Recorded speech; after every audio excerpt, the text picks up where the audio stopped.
Assalamualaikum warahmatullahi wabarakatuh. Kami dari kelompok 9 yang beranggotakan Dwi Purnomo Salim dengan NPM 208110031,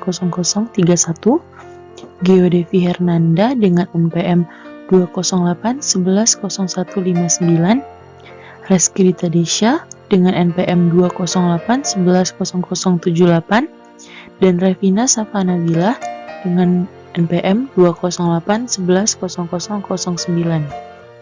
Video ini dibuat untuk memenuhi tugas pada mata kuliah Psikologi Industri dan Organisasi dengan dosen pembimbing Ibu Syarifah Faradina, SPSI MA pada Fakultas Psikologi Universitas Islam Riau.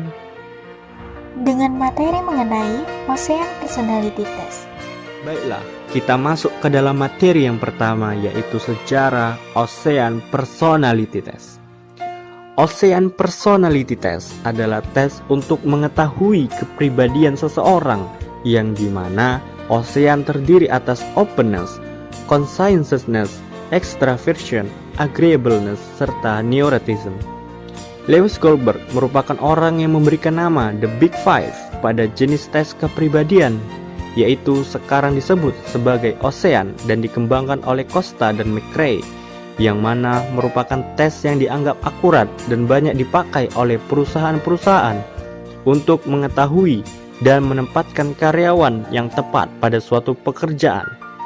Kita perlu memperhatikan sifat kepribadian orang tersebut, apakah sesuai dengan pekerjaan yang akan diembannya, karena ketidaksesuaian kepribadian seseorang terhadap pekerjaan yang ditugaskan akan mengakibatkan kerugian bagi perusahaan atau karyawan itu sendiri. Selanjutnya, openness. Openness dimensi ini erat kaitannya dengan keterbukaan, wawasan, dan orientasi ide. Mereka senang dengan informasi baru dan juga mengacu pada bagaimana individu bersedia melakukan penyesuaian pada suatu ide atau sifat yang baru.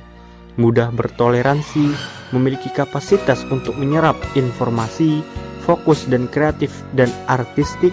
Orang yang rendah dalam dimensi ini umumnya dangkal, membosankan atau sederhana. Ramadhani 2012. Conscientiousness disebut juga lack of impulsivity. Orang yang tinggi dalam dimensi conscientiousness umumnya berhati-hati, dapat diandalkan, teratur, dan bertanggung jawab. Sebaliknya, orang yang rendah dalam dimensi conscientiousness atau impulsif cenderung ceroboh, berantakan, dan tidak dapat diandalkan. Penelitian kepribadian awal menamakan dimensi ini sebagai will atau kemauan.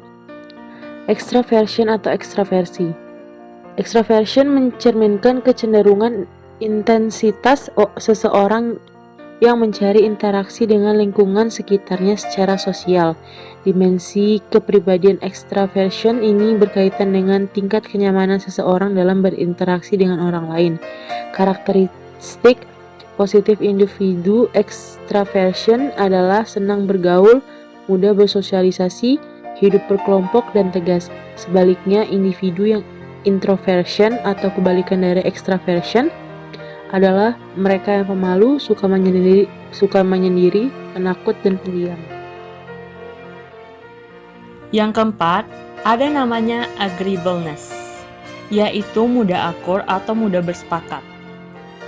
Agreeableness ini mengacu pada sikap seseorang bagaimana untuk dapat berinteraksi dengan individu lainnya, dengan kemampuan seperti berempati, berkompromi, dan tolong-menolong.